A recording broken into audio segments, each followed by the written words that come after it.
Mahatma Gandhi. Salt Satyagraha, Salt March. After his early release from prison for political crimes in 1924, over the second half of the 1920s, Gandhi continued to pursue Swaraj. He pushed through a resolution at the Calcutta Congress in December 1928 calling on the British government to grant India dominion status or face a new campaign of non-cooperation with complete independence for the country as its goal. After his support for the World War I with Indian combat troops and the failure of Khilafat movement in preserving the rule of Caliph in Turkey, followed by a collapse in Muslim support for his leadership, some such as Subhas Chandra Bose and Bhagat Singh questioned his values and non-violent approach. While many Hindu leaders championed a demand for immediate independence, Gandhi revised his own call to a one-year wait, instead of two. The British did not respond favourably to Gandhi's proposal. British political leaders such as Lord Birkenhead and Winston Churchill announced opposition to the appeases of Gandhi in their discussions with European diplomats who sympathised with Indian demands. On the 31st of December 1929, the flag of India was unfurled in Lahore. Gandhi-led Congress celebrated the 26th of January 1930 as India's Independence Day in Lahore. This day was commemorated by almost every other Indian organisation. Gandhi then launched a new satyagraha against the tax on salt in March 1930. Gandhi sent an ultimatum in the form of a polite letter to the Viceroy of India, Lord Irwin, on the 2nd of March. Gandhi condemned British rule in the letter, describing it as a curse that has impoverished the dumb millions by a system of progressive exploitation and by a ruinously expensive military and civil administration. It has reduced us politically to serfdom.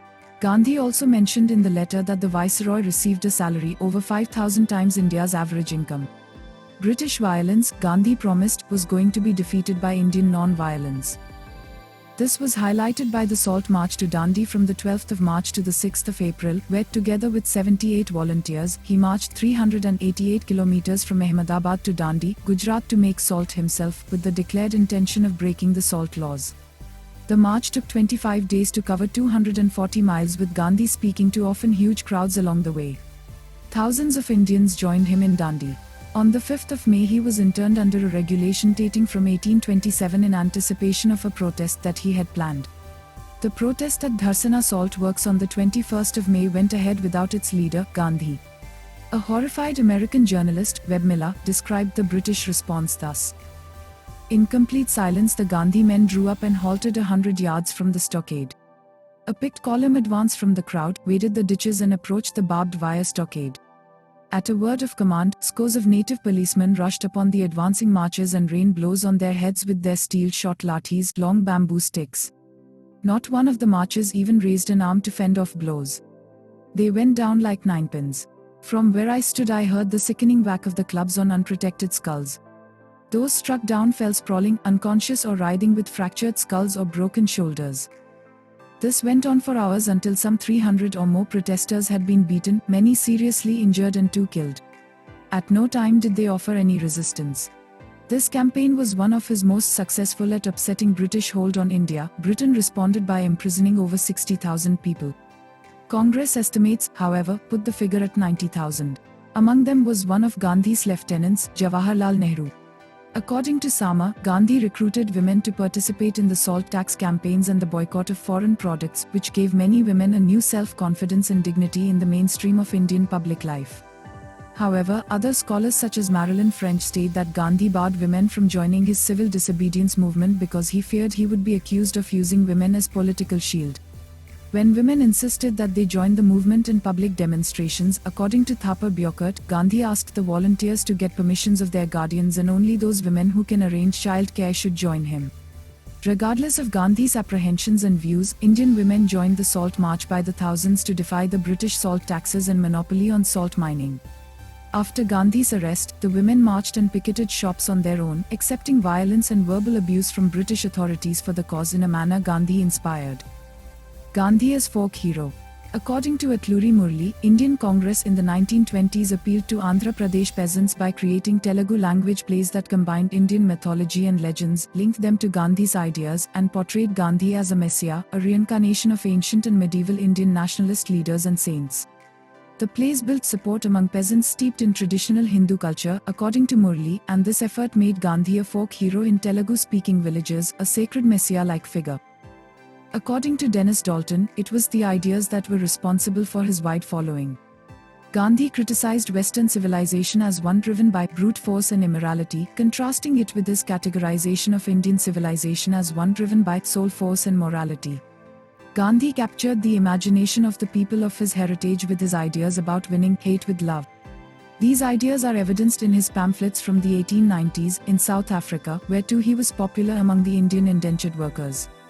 After he returned to India, people flocked to him because he reflected their values. Gandhi also campaigned hard, going from one rural corner of the Indian subcontinent to another. He used terminology and phrases such as Rama Rajya from Ramayana, Prahlada as a paradigmatic icon, and such cultural symbols as another facet of Swaraj and Satyagraha. These ideas sounded strange outside India during his lifetime, but they readily and deeply resonated with the culture and historic values of his people. Negotiations. The government, represented by Lord Irwin, decided to negotiate with Gandhi.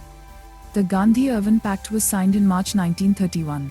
The British government agreed to free all political prisoners in return for the suspension of the civil disobedience movement.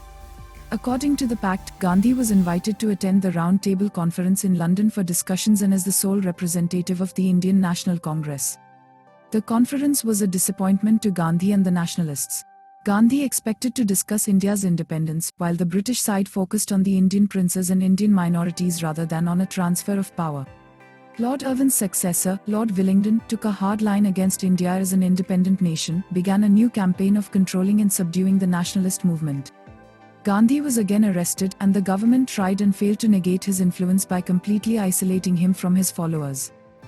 In Britain, Winston Churchill, a prominent conservative politician who was then out of office but later became its prime minister, became a vigorous and articulate critic of Gandhi and opponent of his long-term plans. Churchill often ridiculed Gandhi, saying in a widely reported 1931 speech, "It is alarming and also nauseating to see Mr. Gandhi, a seditious Middle Temple lawyer, now posing as a fakir of a type well known in the East, striding half-naked up the steps of the vice-regal palace to parley on equal terms with the representative of the King Emperor." Churchill's bitterness against Gandhi grew in the 1930s. He called Gandhi as the one who was seditious in aim, whose evil genius and multiform menace was attacking the British Empire. Churchill called him a dictator, a Hindu Mussolini, fomenting a race war, trying to replace the Raj with Brahmin cronies, playing on the ignorance of Indian masses, all for selfish gain. Churchill attempted to isolate Gandhi, and his criticism of Gandhi was widely covered by European and American press. It gained Churchill's sympathetic support, but it also increased support for Gandhi among Europeans. The developments heightened Churchill's anxiety that the British themselves would give up out of pacifism and misplaced conscience. Round Table Conferences. During the discussions between Gandhi and the British government over 1931-32 at the Round Table Conferences, Gandhi, now aged about 62, sought constitutional reforms as a preparation to the end of colonial British rule and begin the self-rule by Indians. The British side sought reforms that would keep Indian subcontinent as a colony. The British negotiators proposed constitutional reforms on a British Dominion model that established separate electorates based on religious and social divisions. The British questioned the Congress Party and Gandhi's authority to speak for all of India. They invited Indian religious leaders, such as Muslims and Sikhs, to press their demands along religious lines, as well as B.R. Ambedkar as the representative leader of the untouchables. Gandhi vehemently opposed a constitution that enshrined rights or representations based on communal divisions, because he feared that it would not bring people together but divide them, perpetuate their status and divert the attention from India's struggle to end the colonial rule. The Second Round Table Conference was the only time he left India between 1914 and his death in 1948. He declined the government's offer of accommodation in an expensive West End hotel, preferring to stay in the East End to live among working-class people, as he did in India. He based himself in a small cell bedroom at Kingsley Hall for the 3-month duration of his stay and was enthusiastically received by East Enders. During this time he renewed his links with the British vegetarian movement. After Gandhi returned from the Second Round Table Conference, he started a new satyagraha. He was arrested and imprisoned at the Yerwada jail, Pune. While he was in prison, the British government enacted a new law that granted untouchables a separate electorate. It came to be known as the Communal Award. In protest, Gandhi started a fast unto death while he was held in prison. The resulting public outcry forced the government, in consultations with Ambedkar, to replace the Communal Award with the Compromise Pune Pact.